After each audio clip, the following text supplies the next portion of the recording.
બનાસકાંઠાના થાવર બોર્ડર પરથી 256 ગ્રામ હેરોઇન પકડાયું છે। એસઓજીએ બાતમીના આધારે તપાસ કરી જથ્થો ઝડપી પાડ્યો છે। આશરે ₹12 લાખનું હેરોઇન કબજે લેવામાં આવ્યું છે। ડીસાના બે શખ્સો રિક્ષામાં રાજસ્થાનથી ડીસા આવતા હતા। એસઓજીની તપાસમાં હેરોઇન મળતા એનડીપીએસ અંતર્ગત કાર્યવાહી કરવામાં આવી છે।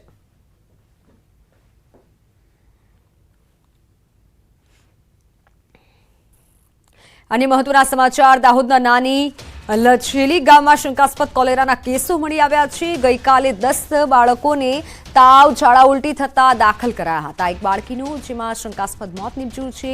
આરોગ્ય વિભાગની ટીમની તપાસ શરૂ, જ્યારે દર્દીઓની હિસ્ટ્રી સહિતનો સર્વે શરૂ કરવામાં આવ્યો છે। ગામમાં શંકાસ્પદ કોલેરાના કેસો વધતા ડરનો માહોલ જોવા મળી રહ્યો છે।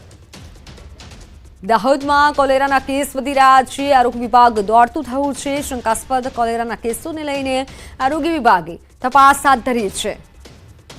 ઓનલાઈન પર સંવાદદાતા સૌરભ ગેહલોત જોડાઈ ચૂક્યા છે। સૌરભ, કેટલા અત્યાર સુધી કેસ સામે આવ્યા છે? ચોક્કસથી કહી શકાય કે જે ગઈકાલે 10 જેટલા બાળકોને તાવ ઝાડા ઉલટી જેવા બીમારી જોવા મળી હતી। ત્યારબાદ જે તમામ લોકોને તમામ જે બાળકો છે તેઓને હોસ્પિટલ સારવાર અર્થે ખસેડવામાં આવ્યા હતા।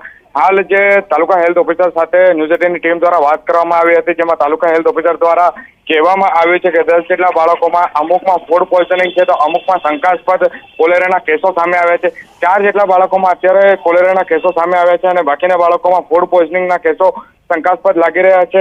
હાલ જે તાલુકા હેલ્થ ઓફિસર દ્વારા સ્થળ તપાસ કરવામાં આવી રહી છે। જે દર્દીઓ છે તેઓની હિસ્ટ્રીનો સર્વે પણ નીકાળવાની કામગીરી હાથ ધરવામાં આવી છે અને આરોગ્ય વિભાગની ટીમ દ્વારા તમામ પ્રકારની જે સારવાર હેઠળની પણ કામગીરીઓ શરૂ કરી દેવાઈ છે। બિલકુલ સૌરભ, આભાર માહિતી બદલ।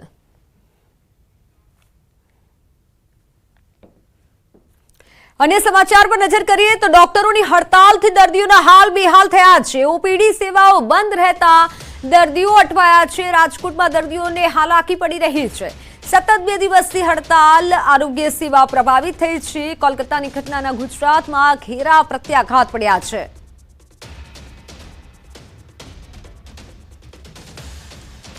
ડોક્ટરોની હડતાલથી દર્દીઓને ભારે હાલાકી। 3 દિવસથી હોસ્પિટલના ધક્કા ખાઉં છું।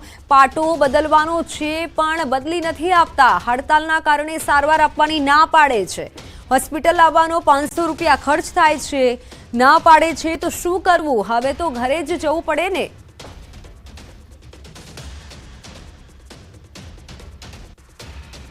કલકત્તામાં મહિલા તબીબ સાથે રેપ વિથ મર્ડરની ઘટના સામે આવી છે અને તેના જ કારણે સિવિલ હોસ્પિટલના જુનિયર ડોક્ટરો દ્વારા સતત બીજા દિવસે હડતાળ પાડવામાં આવી છે અને તેના જ કારણે લોકોએ, ખાસ કરીને દર્દીઓએ ભારે હાલાકીનો સામનો છે તે કરવો પડી રહ્યો છે।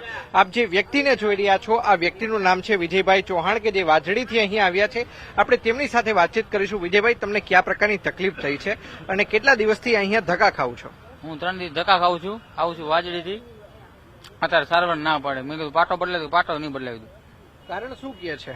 શું કામ ના પડે? હડતાલ છે એના માટે, હડતાલ છે ને એના માટે। તો હવે તમે ખાનગી તબીબો પાસે જશો, ત્યાં સારવાર કરાવશો અને રોજ જયારે વાજડીથી રાજકોટ આવો તો કેટલાનો ખર્ચ થાય છે, શું કહેશો?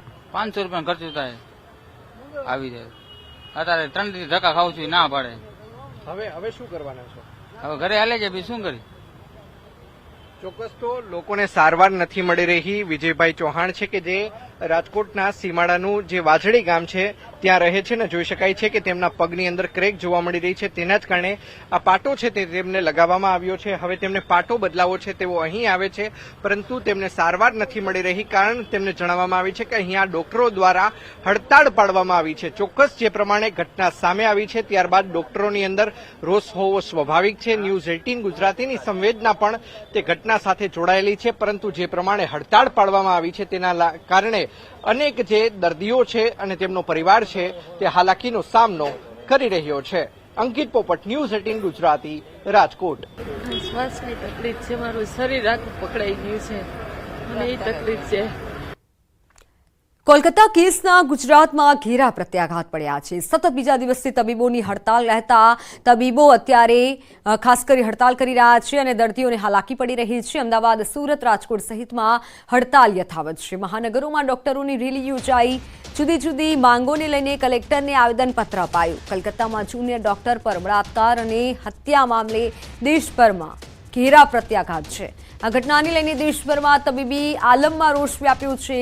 ત્યારે આ ઘટનાના પ્રત્યાઘાત ગુજરાતમાં પણ પડ્યા છે. મહિલા ડોક્ટર પર બળાત્કાર અને હત્યાના વિરોધમાં દેશભરમાં ડોક્ટર્સ હડતાલ પર છે. હોસ્પિટલોમાં માત્ર ઇમરજન્સી જ સેવા શરૂ રખાઈ છે, જેથી દર્દીઓને પણ ભારે હાલાકી પડી રહી છે.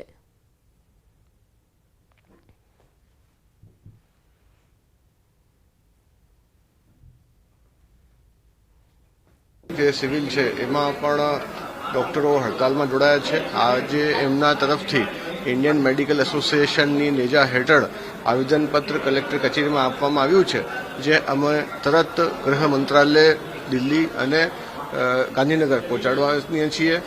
અને અમારી એ પણ સાથે સાથે વિનંતી છે કે ગંભીર દર્દીઓને હાલાકી ના પડે એ બાબતે થોડું ધ્યાન રાખી યોગ્ય સ્તરે રજૂઆત કરે. તો ઇફકોના ચેરમેન દિલીપ સંઘાણીનું નિવેદન સામે આવ્યું છે. પશ્ચિમ બંગાળમાં બનેલી ઘટના પર નિવેદન આપતા કહ્યું, કાયદો અને વ્યવસ્થા એવી હોવી જોઈએ કે જેમાં ધર્મ અને જ્ઞાતિના ભેદભાવ ના હોય. આરોપીઓને કાયદો અને વ્યવસ્થાની જોગવાઈ મુજબ કડકમાં કડક સજા થવી જોઈએ.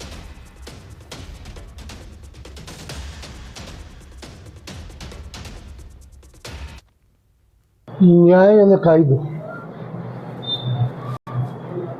કાયદો એવો હોવો જોઈએ જાતિ જ્ઞાતિ પ્રાંત ઉપર ઉઠીને સર્વને એક સમાન લાગુ પડે.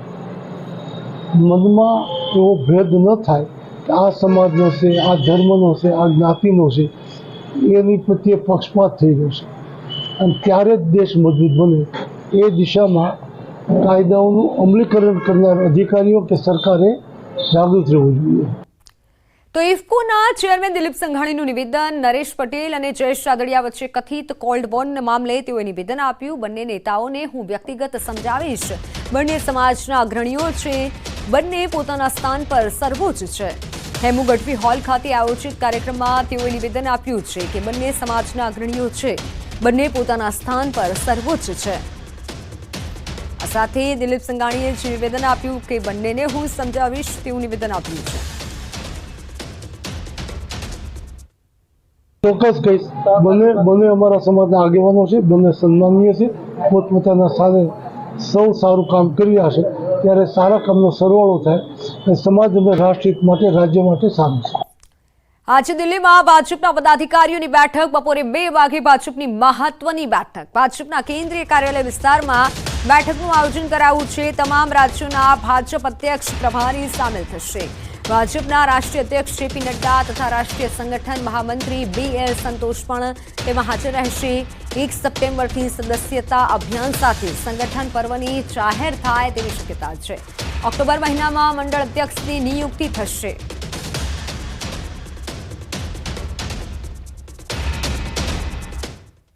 સંસ્કારી નગરી વડોદરાનું રાજકારણ ફરી એકવાર ગરમાયું છે. મનપાની સામાન્ય સભા મુલતવી બાબતે ભાજપના જ કોર્પોરેટરો નારાજ છે. 27 સભામાંથી 15 સભા કરી મુલતવી રખાતા ભાજપના 4 કોર્પોરેટરોએ મેયરને પત્ર લખી રજૂઆત કરી. સદસ્યનું મૃત્યુ થતા સભા મુલતવી રખાય છે. અત્યાર સુધી 50%થી વધુ સભા શોકદર્શક ઠરાવથી મુલતવી રખાઈ હોવાનો દાવો કરાયો. ત્યારે શોકદર્શક ઠરાવની પદ્ધતિમાં ફેરફારની માંગ કરાઈ. અમે મૃત્યુ પામીએ ત્યારે સભા મુલતવી ન રાખવી તેવો પત્રમાં ઉલ્લેખ કર્યો છે, જેથી પ્રજાના પ્રશ્નો સભામાં રજૂ કરી શકાય અને નિકાલ આવે. જ્યારે વિપક્ષ નેતા અમીર રાવતે શાસકો વિપક્ષના અને પોતાના જ કોર્પોરેટરના પ્રશ્નોથી ભાગતા હોવાનો આક્ષેપ કર્યો. સાથે સાથે પરંપરા અને પ્રણાલી બદલવા માટે પણ તેઓએ માંગ કરી છે. 27 સભા મળી, એમાંથી 15 સભા જ્યારે મુલતવી રહી, તો વડોદરા શહેરના વિકાસની દરખાસ્તો પણ એની સાથે મુલતવી રહી છે. ત્યારે અમને મનમાં એવું થયું કે અમે જોઈ રહ્યા છીએ કે વર્ષોથી આ પરંપરા છે તો એને બદલવી તો નથી. એ રજૂઆત પણ અમે ના કરી શક્યા. એટલે અમે અમારા પૂરતો એવો નિર્ણય લીધો છે કે જ્યારે પણ અમારું મૃત્યુ થાય ત્યારબાદ જે પણ કોઈ સભા હોય એને મુલતવી ના કરતા શહેરના વિકાસ માટે એને આગળ વધારજો. અમે નાગરિકોના હિત માટે જ આ વિચાર્યું છે. જ્યારે પૂર જેવી પરિસ્થિતિ આવી જાય, અત્યારે પણ વિસ્તારમાં પાણી ખૂબ ભરાયા હતા અને સભામાં રજૂઆતોના માધ્યમથી કામગીરી થતી હોય છે. એટલા માટે અમે આ નિર્ણય લીધો છે. કોઈ બી સભાસદનું મૃત્યુ થાય તો સભા મુલતવી કરવામાં વડોદરા શહેરમાં આવે છે. પણ જો શાસક પક્ષને ઇન્ટેન્શન સભા કરવાની હોય ને નાગરિકોની હકીકતમાં ચિંતા હોય તો એ સભા મુલતવી કરવાની જો કરતા બી હોય તો એના નેક્સ્ટ ડે પાછી એ સભા રાખી શકે. પણ એમાં લાંબી મુદતો પાડીને અમુક સભાઓ તો મહિના સુધી મુલતવી કરી દેવામાં આવે તો ડેફિનેટલી ક્યાંક શાસક પક્ષ ચર્ચાથી દૂર ભાગે છે. વડોદરામાં મનપા કમિશનર અને કોર્પોરેટરના પતિ વચ્ચે ઉગ્ર બોલાચાલી થઈ. ભાજપ કોર્પોરેટર જયશ્રી સોલંકીના પતિ અશ્વિન સોલંકીની ઉગ્ર ચર્ચા. અશ્વિન સોલંકીએ મનપા કમિશનરની બદલીની ધમકી આપ્યાનો દાવો છે. અમે અહીંયા બેસી ધંધા કરીએ છીએ તેવી અશોભનીય ભાષાનો પ્રયોગ કર્યો. વ્હીકલ પુલ શાખાના કર્મચારીઓનું પીએફ અને ESI આપવાની માંગણી મુદ્દે બોલાચાલી.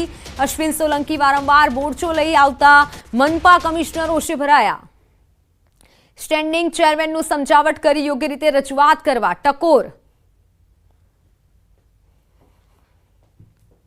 સામાજિક કાર્યકર અશ્વિનભાઈ એ અમારા કાઉન્સિલરના પતિ પણ છે, પાર્ટીના સભ્ય પણ છે. એમની જે કામ કરવાની પદ્ધતિ છે કે જ્યારે એસોસિએશનને રિપ્રેઝેન્ટ કરતા હોય ત્યારે એગ્રેસિવલી રજૂઆત કરતા હોય છે, પરંતુ એમાં ઘણી વખત વિવેક પણ ચૂકાઈ જતો હોય. એટલે અમે એમને સમજાવ્યા છે કે ભાઈ કોઈ પણ રજૂઆત હોય તમે શાંતિથી કરો, ભલે એગ્રેસિવલી કરો કે ભાઈ આ કરવું જ પડશે, પરંતુ એની ભાષા યોગ્ય હોય. સુરતમાં કામરેજમાં દીપડાની દહેશત. દીપડાનો એક વિડીયો વાયરલ થયો છે. સોશિયલ મીડિયામાં વિડીયો વાયરલ થયો છે. શિકારની શોધમાં દીપડો લટાર મારતો નજરે પડ્યો. દીપડા આટાફેરાથી સ્થાનિકોમાં ભય છે.